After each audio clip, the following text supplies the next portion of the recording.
I still remember the moment my world cracked open. The phone on my desk rang only once before I picked it up. A calm, professional voice said, "Major Carter, this is Attorney Hayes. I represent General Robert Morgan. He's dying. He wants to see you." I froze. The sound of fluorescent lights and humming computers faded. "Excuse me?" I asked. "You've got the wrong person." He hesitated. "He said you'd say that." That was the moment something deep inside me shifted like a locked door rattling after years of silence. The rest of that morning I stared at my half-finished report at Camp Pendleton. Outside, the Marines were doing PT, their cadence echoing across the base. Everything about the day was ordinary except for those words that wouldn't stop replaying in my head. "He's dying. He wants to see you." I'd spent my entire adult life believing I was an orphan. The state files said both parents died in a car crash when I was 4. I never questioned it. I grew up in a Norfolk orphanage, bounced between foster homes, and enlisted the day I turned 18. The Corps became my family. Duty replaced blood. But now a stranger's voice claimed a man I'd never met, a 4-star general no less, was my father. I told myself it had to be a mistake. There are hundreds of Morgans in the service and plenty of lawyers making calls to next of kin.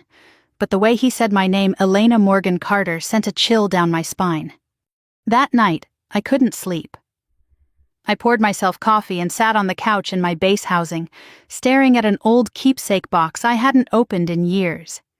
Inside were fragments of a life I barely remembered: a hospital bracelet, a faded photo of a man in uniform holding a baby, and a small silver locket shaped like an eagle. On the back of the photo in blue ink was written, "For EGM always safe." My initials, Morgan. I rubbed the photo between my fingers, feeling the crease along the middle. I'd always thought it came from the orphanage donation box, just something I picked up because I liked the uniform. But now it felt like a piece of evidence. By sunrise, I'd made up my mind. The lawyer's number was still on my call log. "Mr. Hayes," I said when he answered. "I was hoping you'd call, Major," he replied. "General Morgan doesn't have much time." "I don't know what you're expecting from me," I said, "but I don't even know this man." His voice softened. "He knows you, ma'am. He's followed your entire career. He said you'd understand when you saw the house." "The house?" I asked. "The Morgan estate in Arlington." "Can you come today?" I looked around my quiet kitchen. No family photos, no plants, no one waiting for me to come home. Just the Marine flag on the wall and a duty roster on the fridge. "Yeah," I said finally, "I can come." The flight to DC was uneventful, but my thoughts weren't. I kept replaying everything I knew or thought I knew about my life. The military teaches you to compartmentalize, stay focused, stay disciplined. But some things can't be boxed up. I remembered being 12 watching the 4th of July parade. A Marine convoy rolled by, flags snapping in the wind. I'd stood at the curb and saluted even though I didn't know how. A man in the passenger seat returned the salute with a smile. I always wondered why that moment stuck with me, why it felt like recognition. Now I wondered if that man had been him. When I landed at Reagan Airport, a driver was waiting, a quiet man in a gray suit holding a sign that read, "Madge, Carter." He didn't ask questions, and I didn't offer answers. The drive took nearly an hour through suburban Virginia, where the streets grew wider and the houses larger. Finally, we turned onto a long gravel road lined with oak trees. At the end stood a mansion, white pillars, iron gates, and an American flag at half-staff. Mr. Hayes met me at the entrance. He looked like he hadn't slept in days. "Thank you for coming, Major," he said, shaking my hand. "The general's upstairs. He's very weak." "I'm only here to clear up a mistake," I replied. He nodded, though his eyes said otherwise. "Understood. But before you go up, there's something you should see." He led me through a grand hallway lined with oil portraits. When we stopped in front of one, my knees nearly gave out. It was me. Not a look-alike, not a guess-me in Marine dress blues standing at a podium with the American flag behind me. The brushstrokes were unmistakable. Someone had painted from a photograph. My photograph. I turned to him, my voice barely steady. "Where did this come from?" "The general commissioned it last year," Hayes said quietly. "He said it was for his daughter." My pulse pounded in my ears. "This doesn't prove anything." Of course, he said softly, but maybe what's upstairs will. He led me up the staircase. The house was eerily silent except for the faint hum of medical machines. A nurse nodded as we entered a bedroom heavy with the smell of antiseptic and lavender. On the bed lay a man in his 80s, skin pale as parchment, eyes still sharp beneath his silver hair. His chest rose and fell shallowly, each breath a battle. When he saw me, he tried to sit up. I should have saluted, but I couldn't move. His voice cracked rough from age and illness. "You kept your mother's eyes."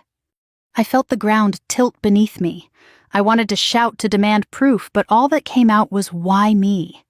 He smiled faintly. "Because you were safer not knowing." Then he coughed, body trembling.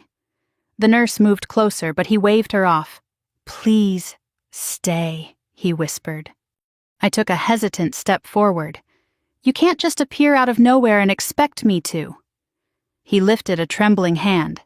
I didn't appear out of nowhere. I watched every step, every deployment, every medal.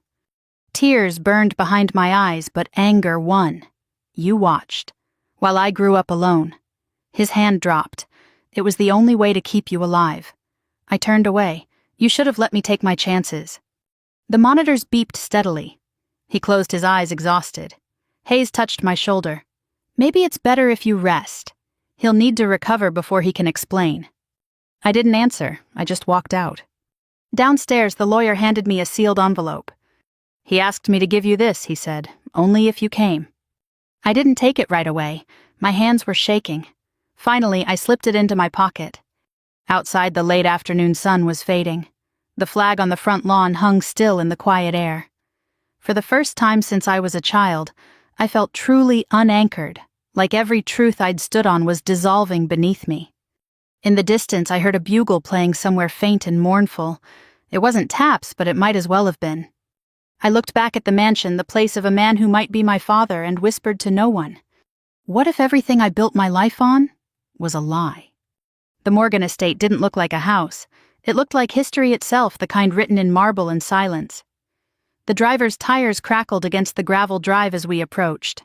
For a moment, I wondered if I was still in the same world I'd left that morning. The gates opened slowly, the kind that creak because they've been there longer than most lives. Beyond them, a flag hung limp in the late Virginia air. The house was vast, but not warm.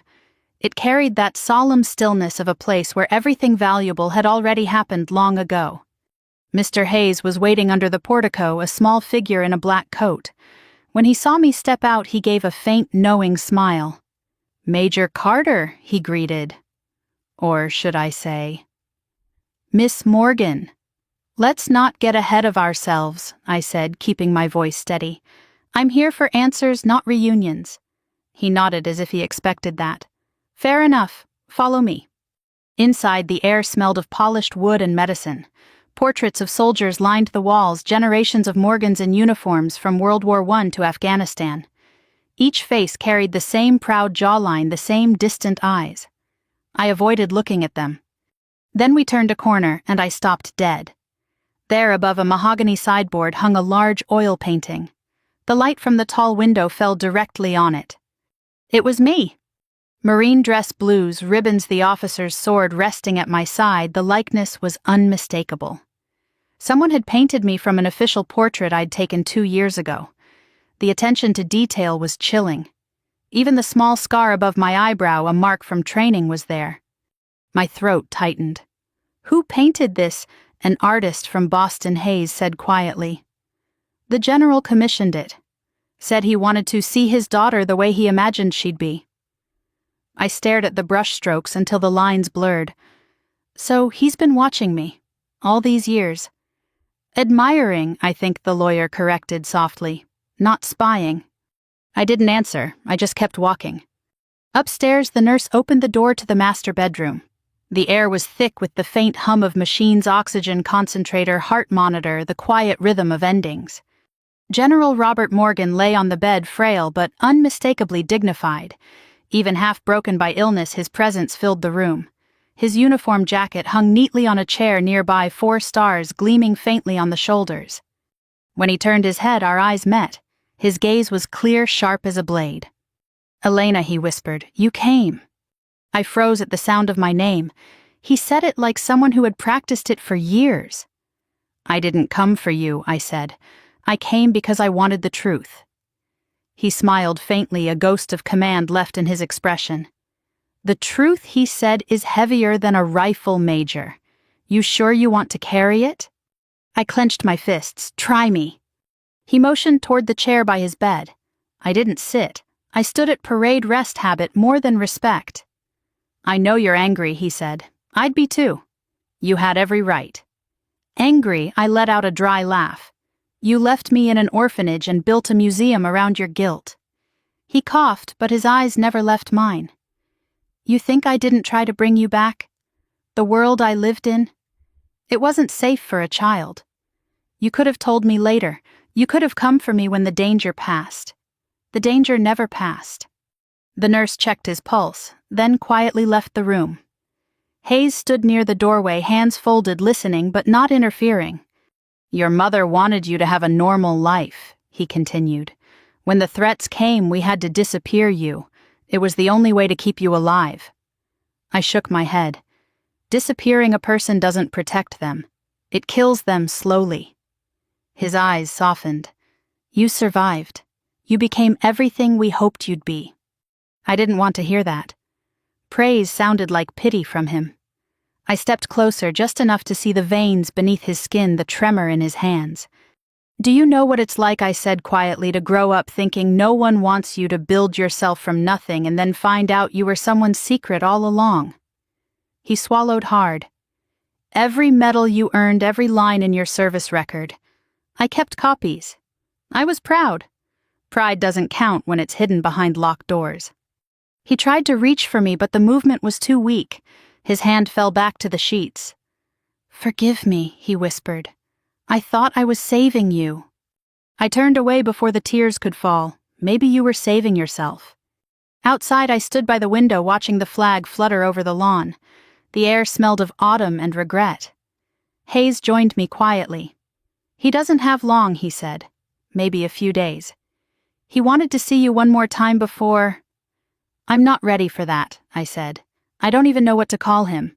Maybe just Sir," he suggested. He handed me a small envelope, cream-colored and sealed with wax. My name was written on it in a steady military hand. "He wrote this years ago," Hayes explained. "Said it was for when you came home." I stared at the envelope but didn't open it. Not yet. I wasn't sure I could handle more truth in one day. Before leaving, I wandered into the study. The room was lined with books, maps, and military commendations. On the desk sat a photo, my mother, smiling, young, alive. Her eyes were the same shade as mine. There was also a second photo, me in Afghanistan, shaking hands with a colonel. It had been printed from a news article. Someone had framed it carefully as if it were the only thing keeping the house alive. That was when it hit me, this man had built his life around ghosts, and now he wanted me to resurrect one of them. I left the study quietly, closing the door behind me. As I reached the front steps, the wind carried the sound of distant thunder. A storm was building. I turned to Hayes. "If I don't come back," I said, "make sure he knows I got his letter." He looked at me with something like sadness. "He already knows, Major." The driver opened the car door, but I hesitated. I looked back at the mansion one last time, its windows glowing dimly like tired eyes.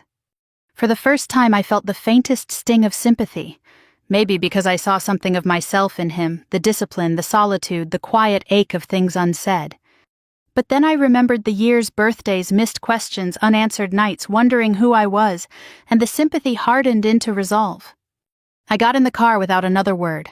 The storm broke as we drove away, rain streaking the windshield like tears neither of us would shed. Somewhere behind those walls, a dying man whispered my name again, but I didn't look back. Not yet. The envelope sat on the nightstand beside my hotel bed, untouched. For 2 hours I stared at it as if the paper itself might start talking.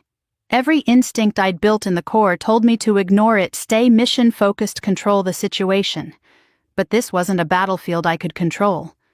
Finally, near midnight, I gave in. I slit the wax seal with my pocket knife, the same one I carried through 3 deployments.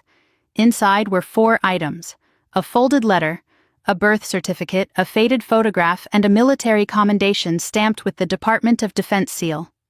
The birth certificate read, Elena Grace Morgan, born Naval Medical Center, Portsmouth, Virginia. Parents Robert A. Morgan and Laura E. Morgan. For a few seconds I just stared at my name, unable to breathe. It wasn't Carter, the name the orphanage had given me. It was the name I'd spent my life saluting without knowing why. The photograph was next. A young Marine officer, Robert Morgan, holding a baby wrapped in a white blanket. Beside him stood a woman with auburn hair and kind eyes, my mother.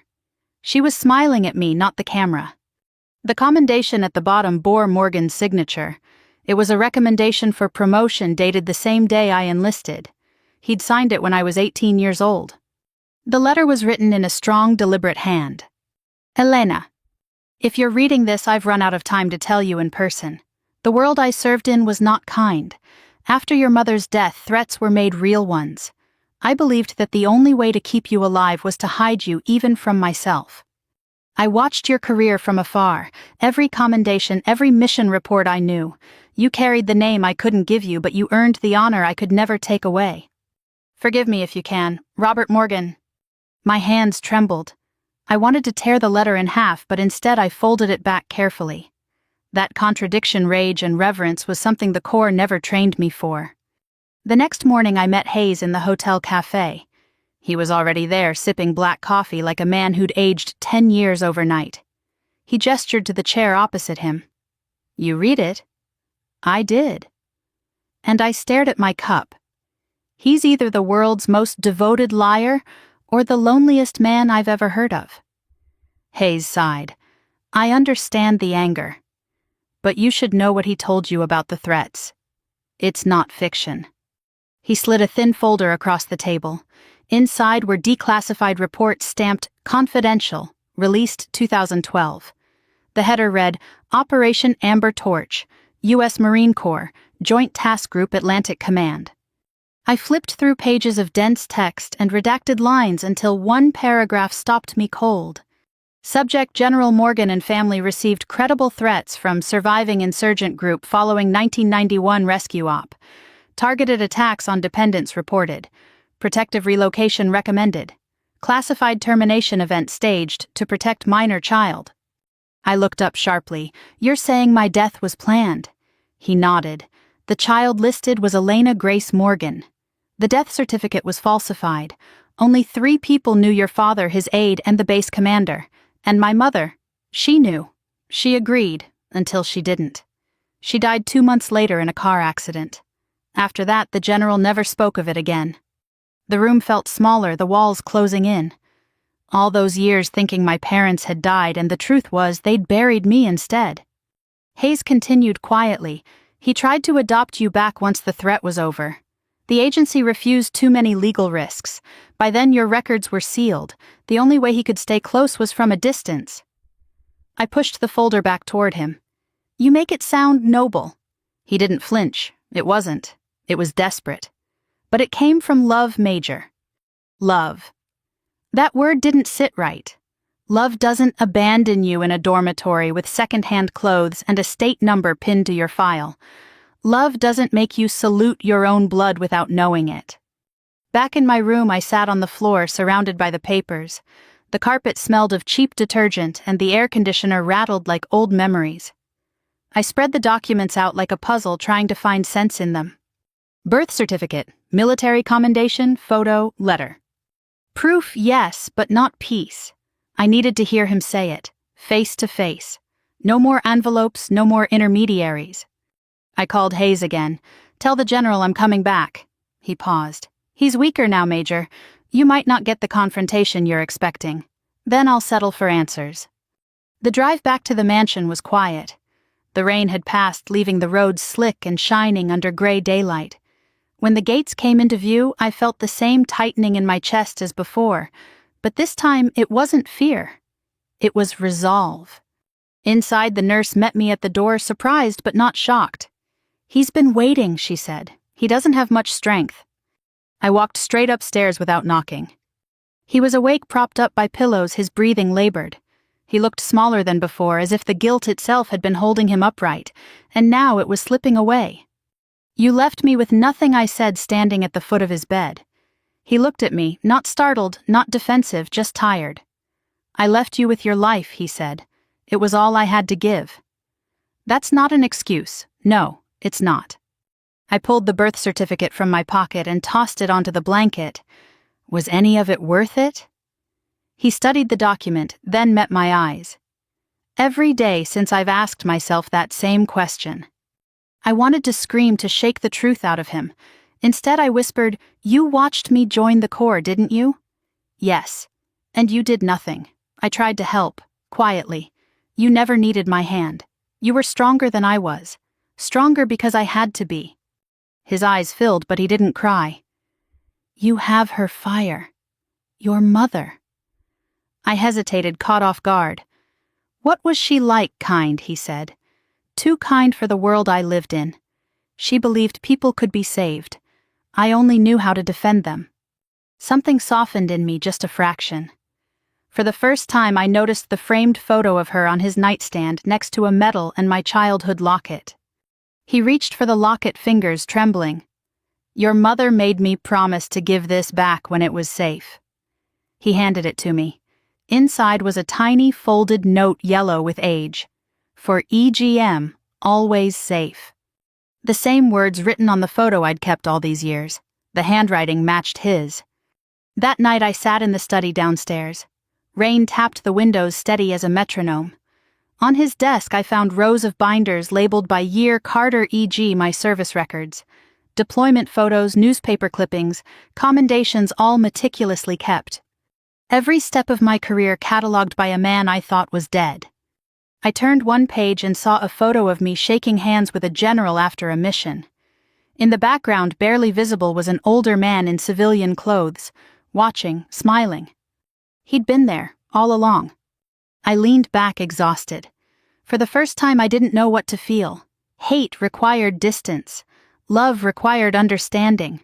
I was trapped somewhere between. As I closed the binder, I whispered, "You hid me to protect me, but maybe you just didn't trust me to survive." Upstairs, I could hear the faint beeping of his monitors, steady and fragile. I didn't know if I wanted them to stop or never stop again. The house was quieter than before when I returned 2 days later. It wasn't just silence, it was the kind that presses against your chest like the air itself remembers something you shouldn't forget. The nurse greeted me with a nod. "He's resting, but you can see him soon," she said. "Not yet," I replied. "There's something I need to do first." She hesitated but didn't stop me.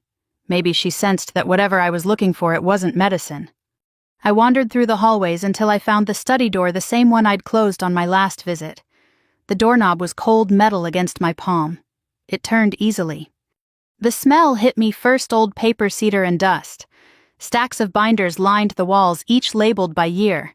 I ran my hand across the spines. 2004, 2005, 2006. All of them marked with the same neat handwriting. At the far end of the room, under a framed photo of the Arlington Memorial Bridge, sat a mahogany desk. On it lay a file folder stamped, "Classified Materials. Do not remove." I hesitated, then opened it. Inside were copies of my own Marine Service records, deployment reports, commendations, field evaluations, all with my name. Everyone annotated in pencil, the notes precise and personal. "Excellent leadership under pressure. Refuses to accept failure. Reminds me of Laura when she argued orders at Quantico. Still wears the locket. She doesn't know yet." I sank into the chair. My father hadn't just followed my career, he'd studied it like a map leading home.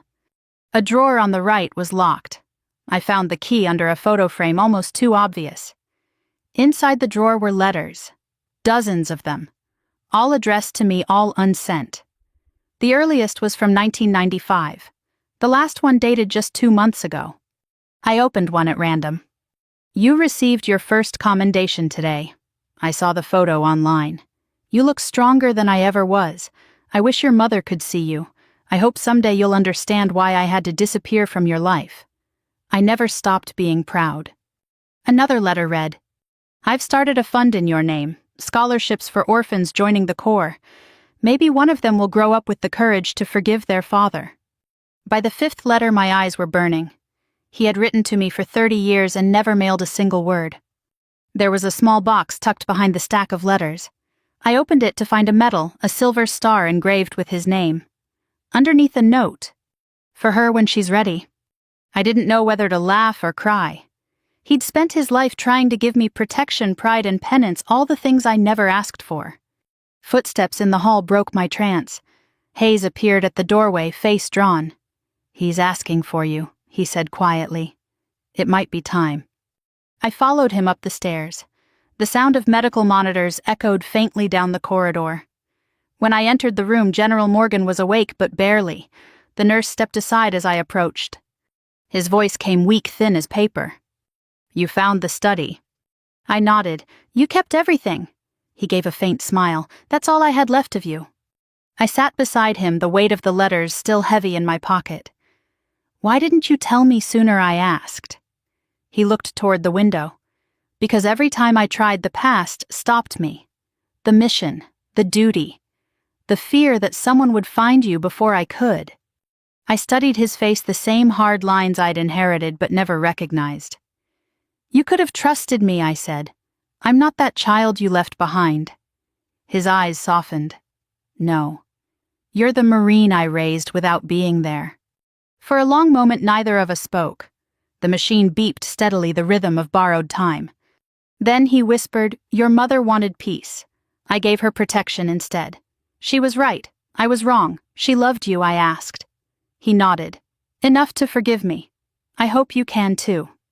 He reached for something on the nightstand, my childhood locket. His hands shook as he placed it in mine. "She said this would lead you home someday." I stared at the tiny eagle charm, now dulled with years. "I don't even know what home means," I whispered. "Neither did I," he said. "Not until now." His breathing grew shallower, eyes flickering between past and present. "Tell me something," he murmured. "When you salute, do you still feel pride?" "Yes, sir," I said softly. "Always." He smiled faintly. "Then I did one thing right." The monitor beeped irregularly. He whispered something else, but the sound was too weak to catch. I leaned closer. "I watched every ceremony, every salute. I was there, even when you didn't see me." I felt my throat tighten. "Why didn't you ever let me see you?" He smiled again, barely. "Because the moment you did, you wouldn't have needed me anymore." The monitor let out a long, flat tone. The nurse moved quickly, checking for a pulse, but I already knew. General Robert Morgan, Father Soldier Ghost, was gone. Hayes placed a hand on my shoulder. "I'm sorry, Major." I nodded slowly, eyes still fixed on the stillness before me. "I spent my life chasing rank, chasing missions," I said quietly. "But I never realized my greatest battle was learning the truth." Hayes handed me the folded flag from the foot of the bed. "He asked that you have this," he said. "Said you earned it." I took the flag, pressing the fabric against my chest. It was heavier than I expected, like it carried not just his service but everything he couldn't say. Outside, the storm had passed. The air smelled of wet grass and earth. The mansion looked smaller now, like it had exhaled after decades of holding its breath. For the first time in years I saluted, not to a commander, not to a flag, but to the man who had once believed hiding his daughter was the only way to love her. I whispered, "Rest easy, sir." And for the first time the words didn't feel like an order. They felt like forgiveness. The funeral took place 3 days later at Arlington National Cemetery. The November air carried that stillness only found among endless white headstones, where even the wind seems to lower its voice out of respect. Rows of Marines in dress blues stood at attention. Flags rippled softly above them.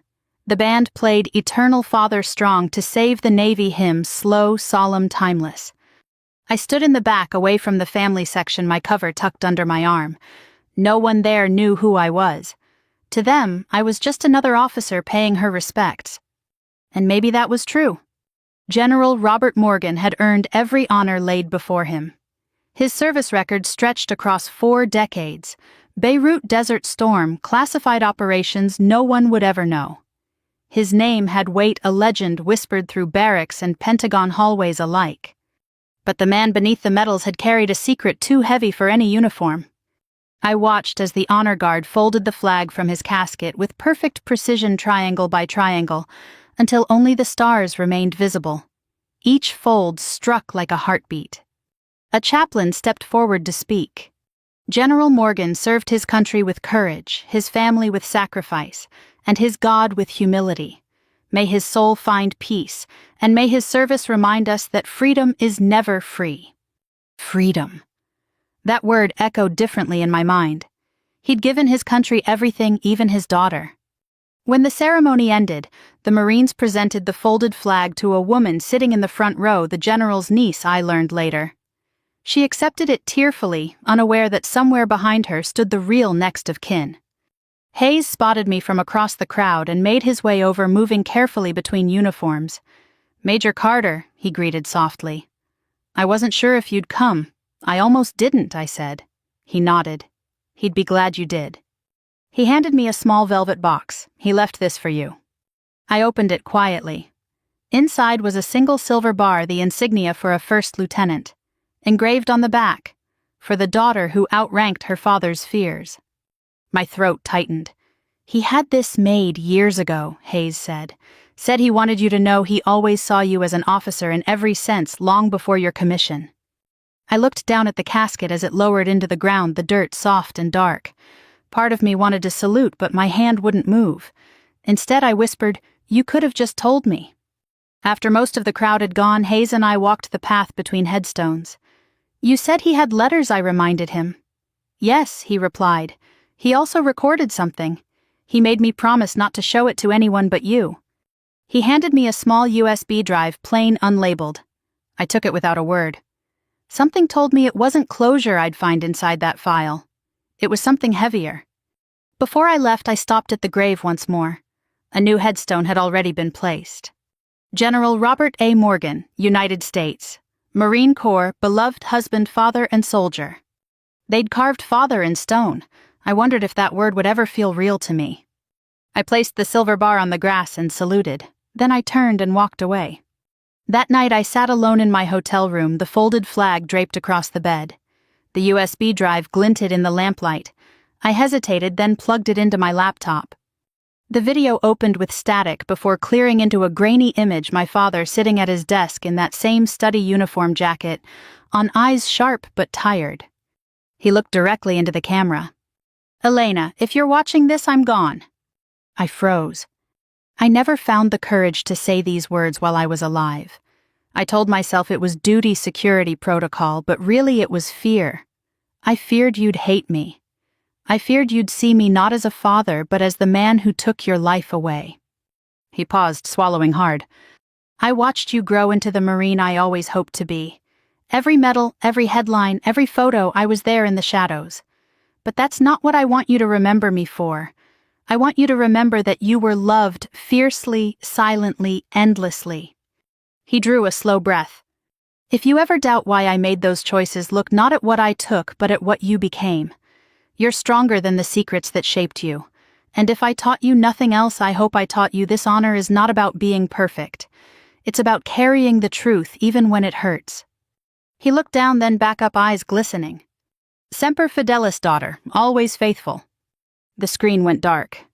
I sat there for a long time, the quiet filling the room like water. Somewhere deep inside, the anger began to loosen. The next morning I drove out to the Chesapeake Bay. The air was crisp, the water a mirror of gray-blue light.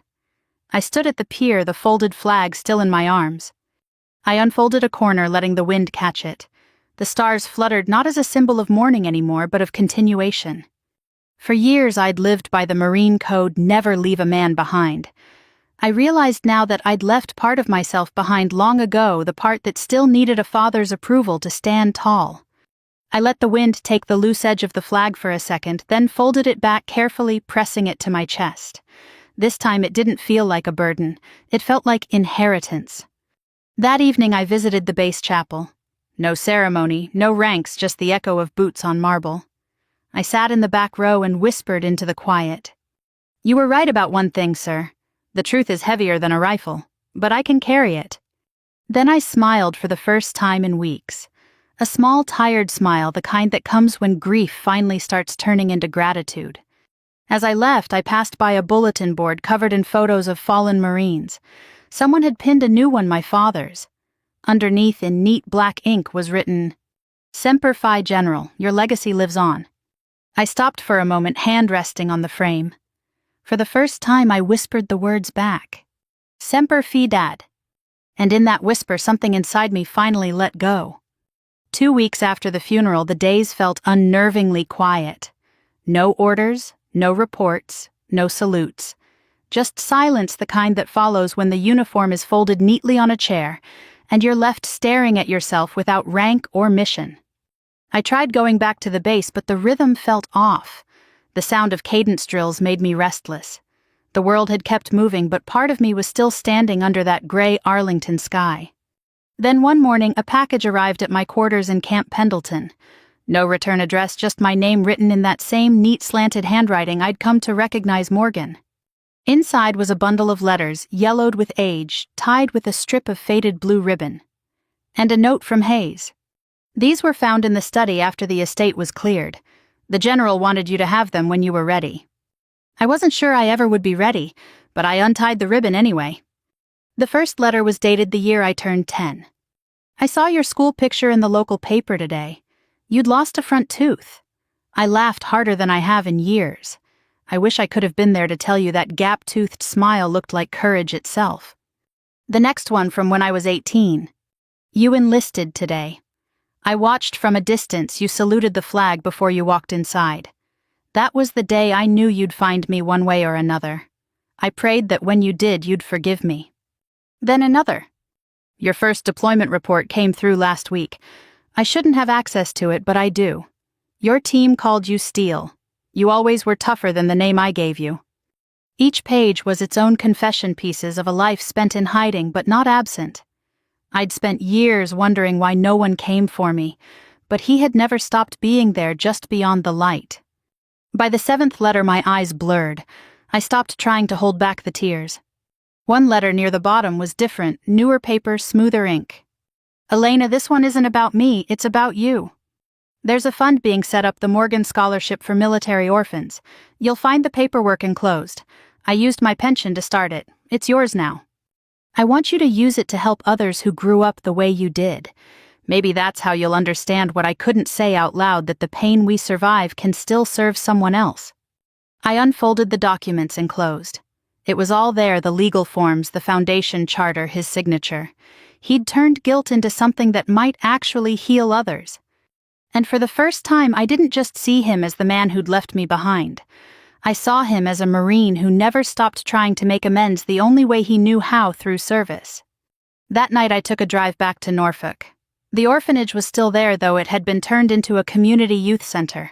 The sign out front read, Morgan Family Center, established 2016. Inside, the walls were covered in photos of children smiling, laughing, running. There was a plaque near the entrance, dedicated to those who were never forgotten, even when they didn't know they were remembered. A woman behind the reception desk greeted me kindly. "Can I help you, ma'am?" I nodded toward the plaque. "I just came to see the name." She smiled. "The general's daughter, right. He used to stop by sometimes. Never stayed long, but always donated anonymously. Said he wanted to keep the lights on." I swallowed hard. He did more than that. I walked down the hall, memories flooding back, the peeling paint that used to cover these same walls, the smell of chalk and instant oatmeal. I peeked into the playroom. A little girl in pigtails was coloring an American flag. She looked up and grinned. "Hi, are you a real Marine?" she asked. I smiled. "I am." "Wow," she said. "My dad's one too. He's far away right now." I knelt beside her. "Then you're already brave, you know that." She nodded solemnly, as if I'd told her something sacred. When I stood to leave, the director met me near the door. "We've been meaning to ask if you'd come back someday," she said. "To talk to the kids. They need people like you." I hesitated, glancing back at the laughter echoing down the hall. "I think I just might," I said. Back at my hotel that evening, I reread the last letter. It was dated the week before he died. "Elena, by the time you read this, I'll be gone. I won't ask for forgiveness, I don't deserve it. But I do ask for understanding. I know I can't give back the years I stole, but maybe I can give you something that lasts longer than regret. When you stand before those children, remember this. They'll look at you the way I once looked at your mother, as proof that light can survive the storm. Don't let my mistakes define you. Let them remind you what kind of leader never hides from love or truth.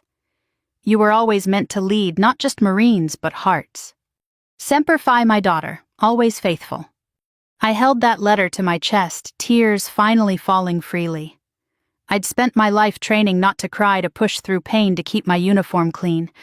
But that night, I let it happen. Not out of weakness, but release. A few days later, I met with Hayes again to sign the paperwork for the foundation. We sat across from each other in his office, the morning sun filtering through half-closed blinds. He slid the final document toward me. He wanted you to be the chair of the board. I stared at the signature line, Elena G. Morgan. Not Carter, not anymore. I'll do it, I said. He smiled. He'd be proud. I think he already was, I replied. That afternoon I returned to the base chapel where I'd last whispered my goodbye. This time I wasn't alone. I brought a framed photo, my father in uniform standing beside my mother. I placed it on the shelf beneath the cross next to the names of the fallen. Then I took off my gloves, touched the cold marble, and whispered, I forgive you, Dad, not because you earned it, but because I finally understand. The chapel was quiet except for the flutter of the flag outside, and in that silence I could almost hear his voice again. Semper Fi, daughter. I smiled faintly. Semper Fi, sir. That night, before turning out the light, I placed the last of his letters in a box labeled Legacy. I didn't know where life would take me next, perhaps command, perhaps teaching, perhaps just peace. But for the first time in decades, I felt like I belonged to something bigger than the Corps, to a story that had finally come full circle. A year passed before I realized the house no longer haunted me. It had simply become part of my story, not the wound, but the scar that proved I healed. I'd stayed in the Corps, but my duties had shifted. Instead of combat operations, I was now assigned to the Community and Veteran Outreach Program, traveling to schools, community centers, and bases across the country. The new role wasn't about strategy or tactics, it was about people. It was about teaching the next generation of Marines what service really meant beyond medals and rank. Still, some mornings I'd wake to the echo of that phone call. Your father, General Morgan, is dying. He wants to see you. And I'd remember the young woman who had boarded that plane to Virginia with more questions than answers, the one who thought revenge would bring her peace. But revenge had turned into revelation, and revelation into redemption.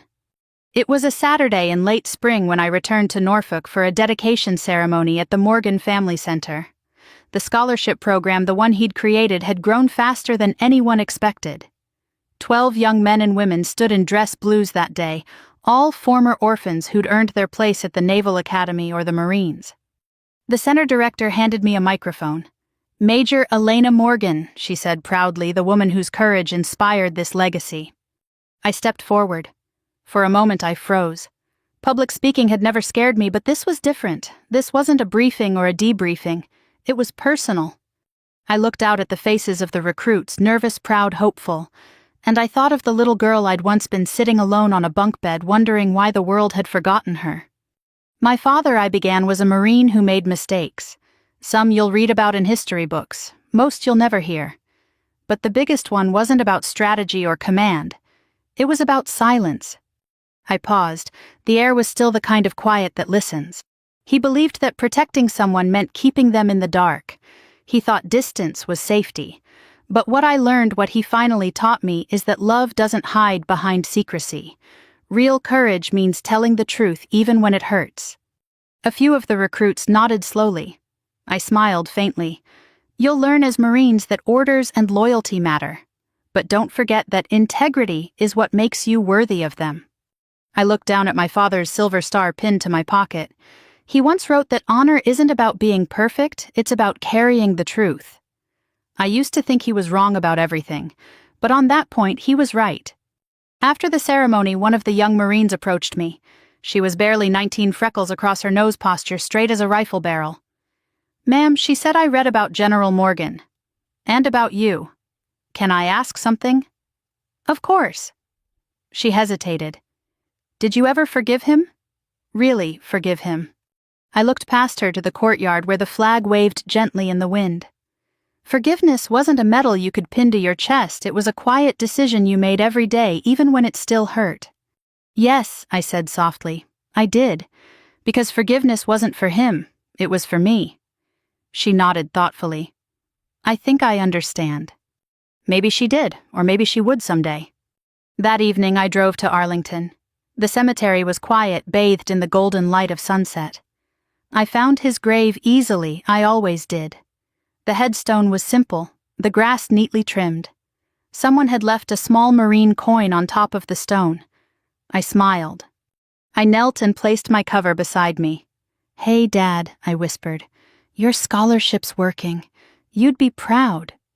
The wind shifted, and a few petals from a nearby cherry blossom tree floated down, resting gently on the stone. I used to hate you, I admitted quietly. I thought you were a coward. But now, I think you were just human. You made an impossible choice. And maybe I finally understand what that means. I reached into my coat pocket and pulled out the 2 dog tags, his and mine. They clinked softly together, metal against metal, echoing like a heartbeat. I kept my promise, I said. I carried the name. I carried the truth.